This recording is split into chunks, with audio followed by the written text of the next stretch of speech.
I wonder, as a collective, how can we move beyond the killings of one another? There's been a lot of people who've said that it has to do with jealousy and envy. Some people are, I know, what was the guy's name from CNN, says that this was the root of toxic black masculinity. I know you would argue and say that this would be toxic black femininity. Whatever it is, it's toxic and it's harming us. No, I don't, I do not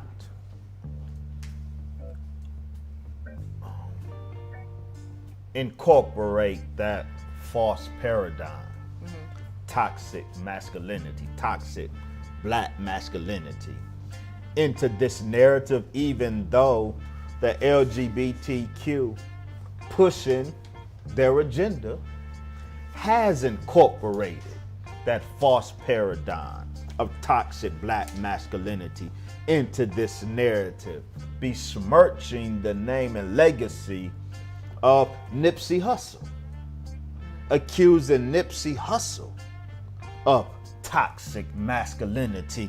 And in a sense, they tried to backdoor the suggestion that, his toxic masculinity, or this culture of toxic masculinity, is at the root of his death. No, that's not what this is about.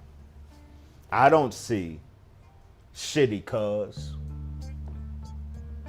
as the poster boy of some toxic masculinity. I see the murder of our brother as the most recent and among the most unfortunate illustrations of a different disease, psychosis, that black people do suffer from. As the Honorable Brother Minister Farrakhan has said, we suffer from jealousy and envy. That is epidemic among us as a people. And envy is the one characteristic that the Honorable Brother Minister Farrakhan teaches us, that there is no redeeming quality in it at all. Envy is the mother of murder.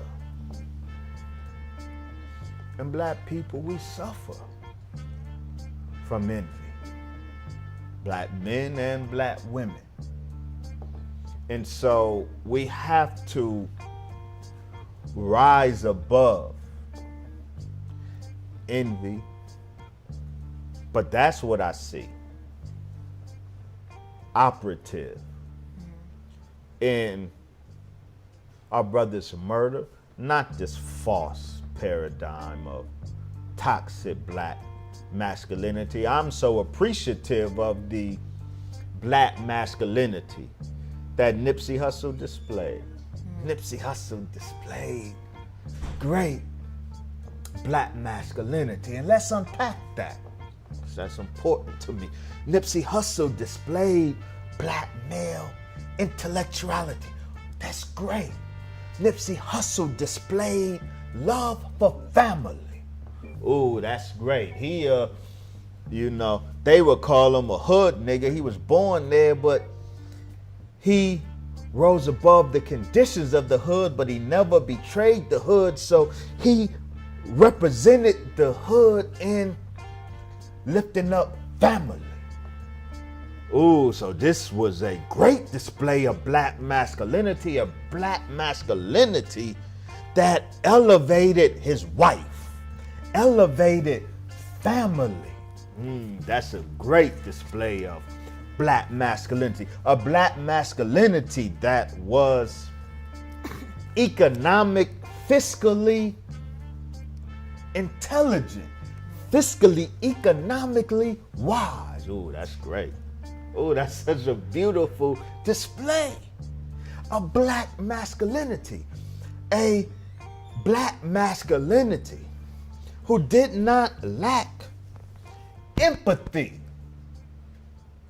So he wasn't hyper masculine such that he could not empathize with the condition of his people. He came back to help his people, not prey on his people, but his black masculinity endowed him with empathy. So those from the LGBTQ community, they mad because that great black masculinity was unapologetically heterosexual. See, the gay agenda, they want to criminalize. They cry for inclusion. They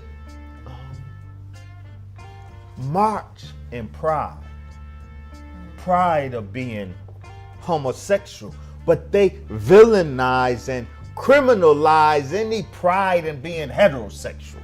So because our brother was unapologetically a straight black man, a heterosexual black man, they want to villainize his black masculinity. But no, Nipsey Hussle's black masculinity is the black masculinity that we want to see today. Not that it was perfect, but why it was perfect for us in this moment, what Nipsey Hussle's black masculinity shows to me, the greatness of his masculinity is his willingness to grow and evolve.